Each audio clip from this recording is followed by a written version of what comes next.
Yeah, I'm standing here in the boreal forests of central Alaska. I'm doing this for two reasons. One, I want to talk about global warming, greenhouse effect, climate change, and all that. And this is a good area to demonstrate or talk about that in because the polar and Arctic regions have experienced some rather unusually warm, rather erratic weather, believe it or not. It's about 3 above zero right now, which is rather warm actually for this time of the year. And the other reason I want to do it up here is because, well, I live up here. Greenhouse effect, global warming, climate change, there's all these little buzzwords we hear. They've been kind of intermingled, interswapped, interchanged, mostly for politics. I'm just going to discuss the science. I'm going to leave the politics out and let you make your own. Climate change is a really bad expression to use. Climates change all the time. They've been doing it for the last 4.5 billion years. There's a lot of things that cause climate change. Tectonic activity, atmospheric chemistry, of course. Even the sun itself has some variation in its output, which can be felt here on Earth. But I really would like to talk about the one thing, greenhouse effect, and mainly the one major culprit, carbon dioxide. Carbon dioxide retains heat and energy longer than the rest of the air. So as we receive sunlight during the day and then at night it radiates back into space, if there's more carbon dioxide in the atmosphere, that amount's going to radiate it out a little slower. And then come the next day, and the sun heats up the atmosphere, it's going to be on top of that little incremental amount that was still stored from the day before on forward. And over the years, this can cause a gradual change in temperature. So why? We've all heard it. We've seen the cute little displays. I'm actually going to generate some carbon dioxide, heat it up, and cool it down. And we're going to actually see that carbon dioxide retains energy.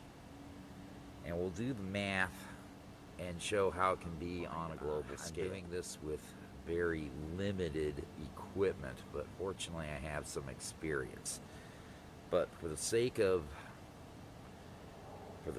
of demonstration, you'll see exactly what's going on.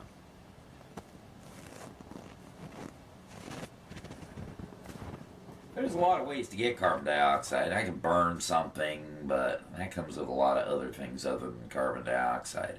I could just go down to the paintball gun store, buy a cartridge of CO2 or soft drink bottle or whatever. I am going to basically do the old standby. I am going to generate my own carbon dioxide. Baking soda and vinegar. Yeah, I calculated how much baking soda and vinegar I'd need, and as you can see, I kind of quickly used that to generate carbon dioxide. Now, being that I can't use these things until they get up around in the 90s, I'm going to need to heat things up a little bit to get up to that. So I've got a little space heater here, and I'll just turn this on. And first of all, I would like to kind of have an idea how much energy am I going to be putting into these.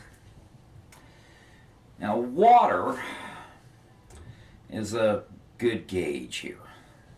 You can get an excellent idea how much energy by how much it heats up water. Water heats up 1 calorie, heats up water, a milliliter of water, 1 degree. Not the same calorie that you get from a Big Mac.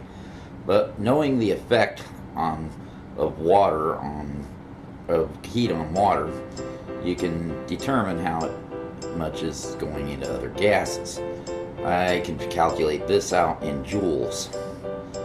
Now the idea is that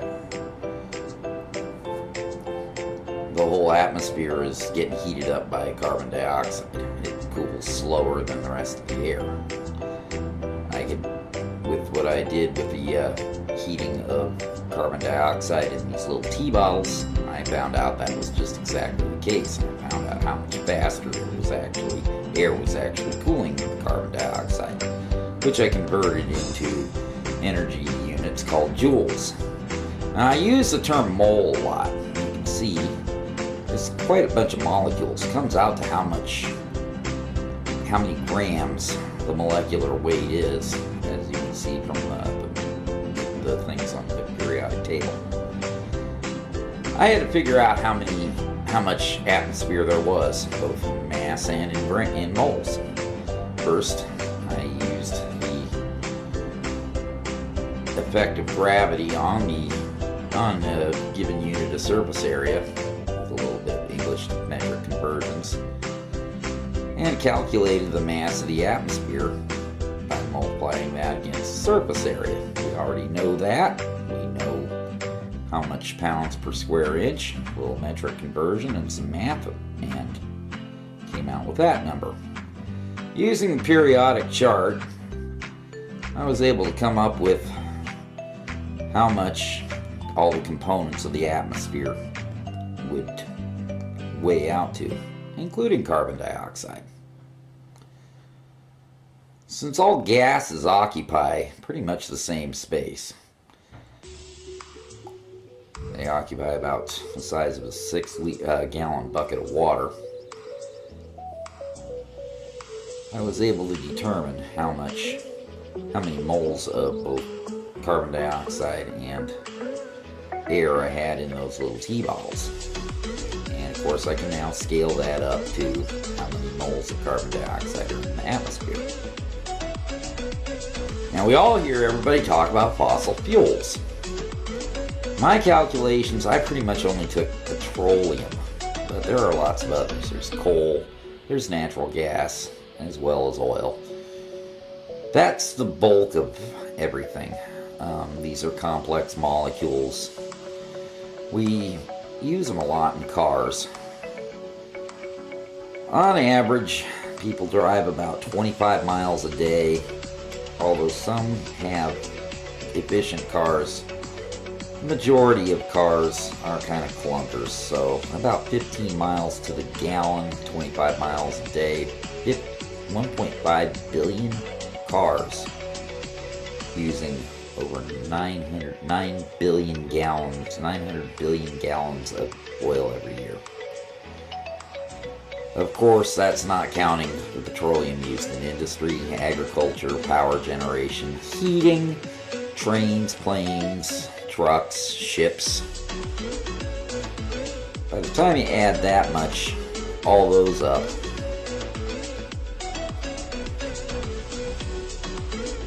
over 2 trillion gallons of petroleum are used every year. A gallon of gasoline weighs a little over 6 pounds. You can also convert that over to metric. And the biggest things in it are octane and benzene. I figured out pretty much how much those each weigh and how much those have, or how much a gallon of each has. We're able to conclude how combustion of each of these, how much carbon dioxide each gallon will put out.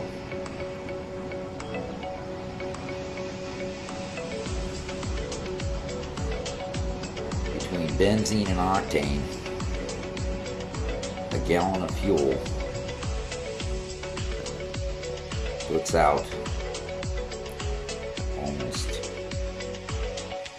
200 moles of carbon dioxide. Times 1.5 billion cars and the other things that they are used.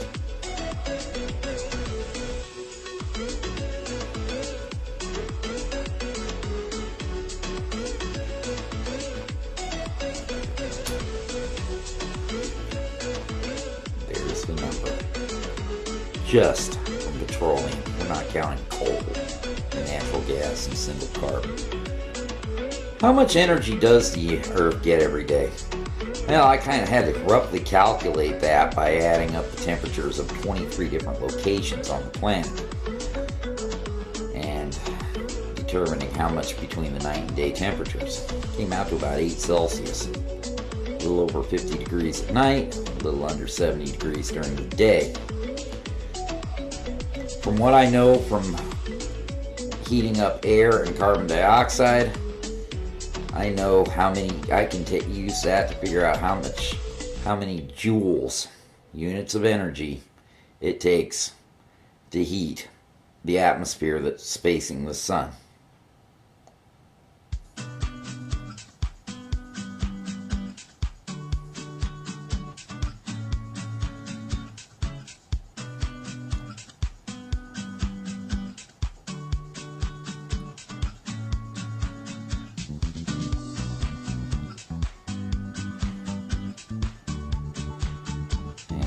How much of that is being used to heat up the carbon dioxide as per the amount of carbon dioxide that's been measured time and time again. I figured out how many moles of carbon dioxide were in the atmosphere earlier using that 401 parts per million.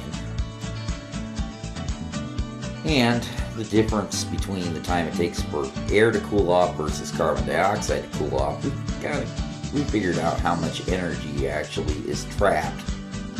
And of course, each day, the heating adds up and adds up. By running the math again,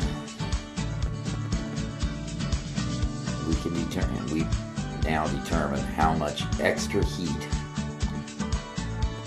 from the day before is still there when the Earth heats up come the next spin of its axis.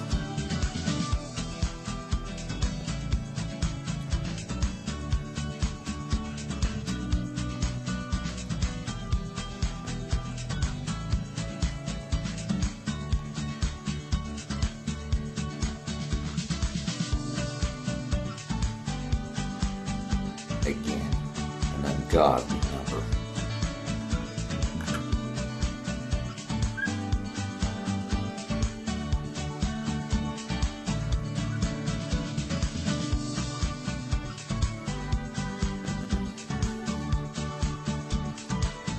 That was taking from the energy and converting it, or the energy in joules, converting it back to temperature, how much it takes to raise the temperature. I got a daily